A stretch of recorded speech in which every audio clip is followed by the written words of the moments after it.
Class 10th biology board परीक्षा में बार बार पूछे जाने वाले प्रश्न जैसे कि गर्भावस्था की सावधानियां, अपरा का कार्य, परिवार कल्याण की विधियां, एड्स और यौन रोग। तो आज मैं आपको इन्हें आसान भाषा और छोटे छोटे बिंदुओं में समझाऊंगा ताकि एग्जाम में आप फुल मार्क्स ला सके। तो चलिए शुरू करते हैं। प्रश्न है, गर्भाशय की सावधानियां और परेशानियां क्या है। तो गर्भावस्था के समय महिलाओं को कई तरह की सावधानियां रखनी पड़ती है और कुछ परेशानियां भी होती है। तो आइए इन्हें समझते हैं।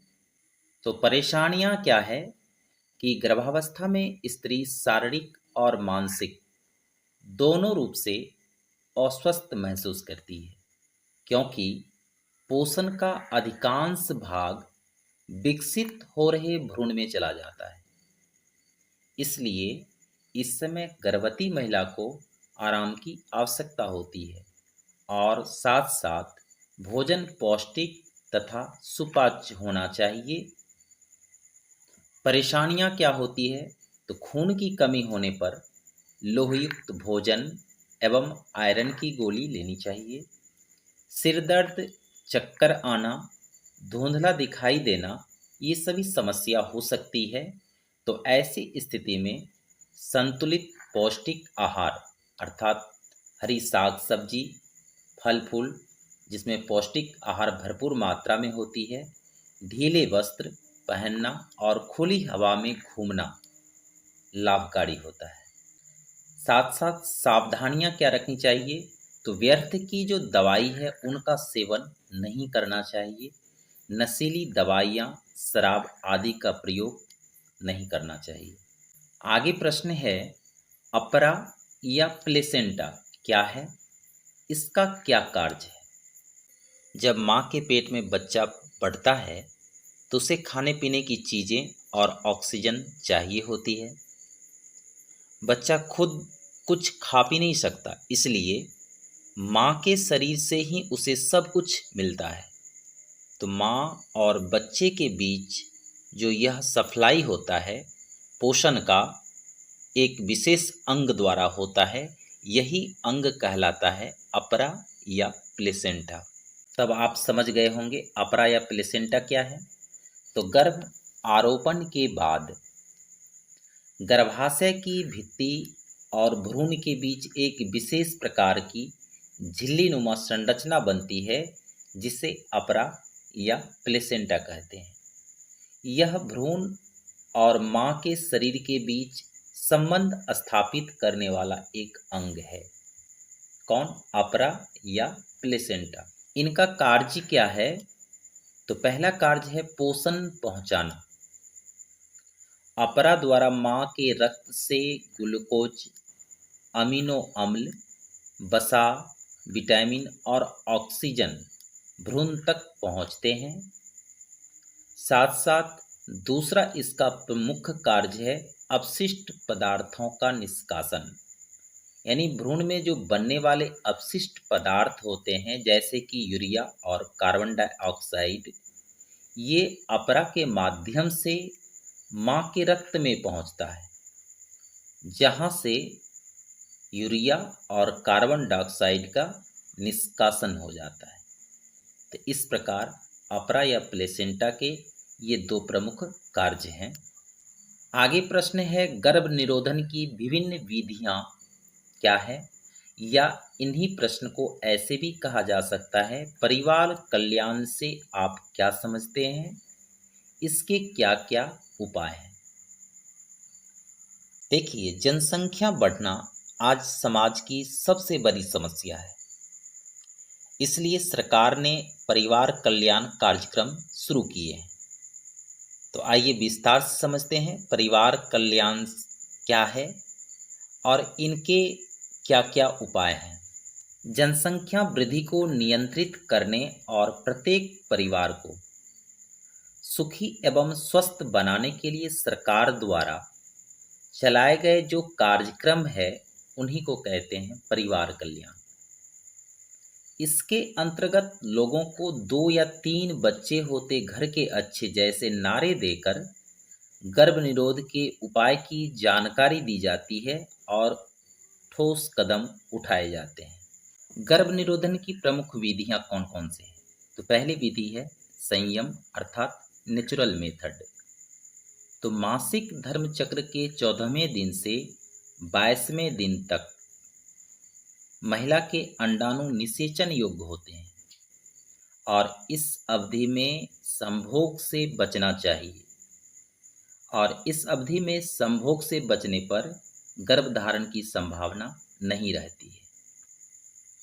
लेकिन इस अवधि के बाहर अर्थात प्रथम दिन से 13वें दिन और 23वें से 28वें दिन कोई संयम की आवश्यकता नहीं होती है, क्योंकि इस समय संभोग करने पर गर्भधारण की संभावना बहुत कम रहती है।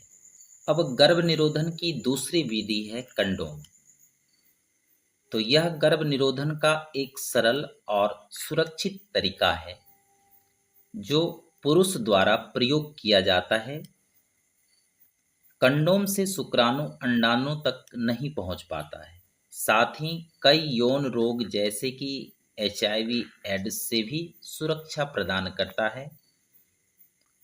यौन संचारित जितने भी रोग हैं उनसे हमें यह सुरक्षा प्रदान करता है कंडोम। गर्भ निरोधन की तीसरी विधि है रासायनिक विधि। इस विधि में संभोग के तुरंत बाद विशेष रासायनिक घोल से योनि को धोने पर शुक्राणु नष्ट हो जाते हैं। स्त्रियां गर्भ निरोधक गोलियां भी ले सकती है। ये गोलियां हार्मोन से बनी होती है और नियमित सेवन करने पर गर्भधारण नहीं होता है। गर्भ निरोधन की चौथा उपाय जो है वह है नसबंदी और बंध्याकरण, जिसको कहते हैं सर्जिकल मेथड। यह अस्थायी गर्भ निरोधन की विधि है।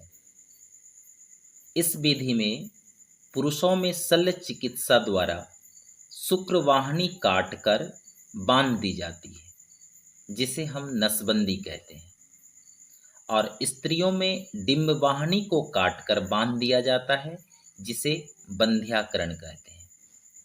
आगे प्रश्न है एड्स के फैलने के कारण एवं लक्षण बताएं। तो एड्स एक विषाणु जनित रोग है जो HIV के संक्रमण से होता है। HIV का फुल फॉर्म होता है ह्यूमन इम्यूनोडेफिशिएंसी वायरस। इसके संक्रमण से एड्स होता है और यह रोग शरीर की जो रोग प्रतिरोधक क्षमता होती है उन्हें नष्ट कर देता है। एड्स के फैलने के कारण क्या हैं?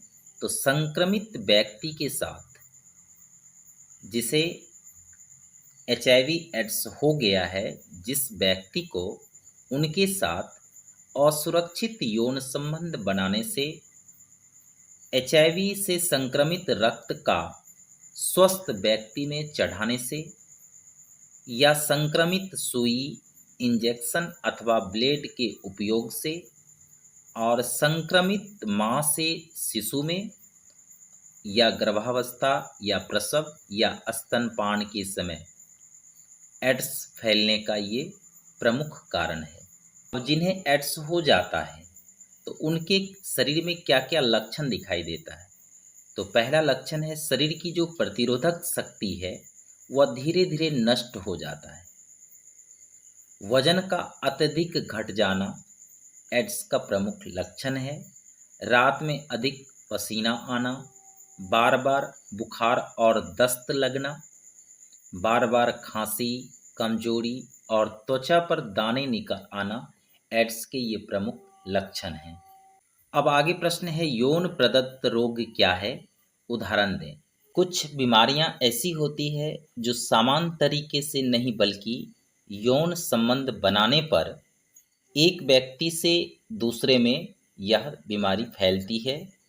इन्हें ही कहते हैं यौन प्रदत्त रोग, अर्थात वे रोग जो असुरक्षित यौन संबंध अथवा संक्रमित रक्त द्वारा एक व्यक्ति से दूसरे व्यक्ति में फैलते हैं, यौन प्रदत्त रोग कहलाते हैं। यानी असुरक्षित यौन संबंध से या संक्रमित सुई के द्वारा एक व्यक्ति से दूसरे व्यक्ति में जो बीमारी फैलती है वही कहलाता है यौन प्रदत्त रोग।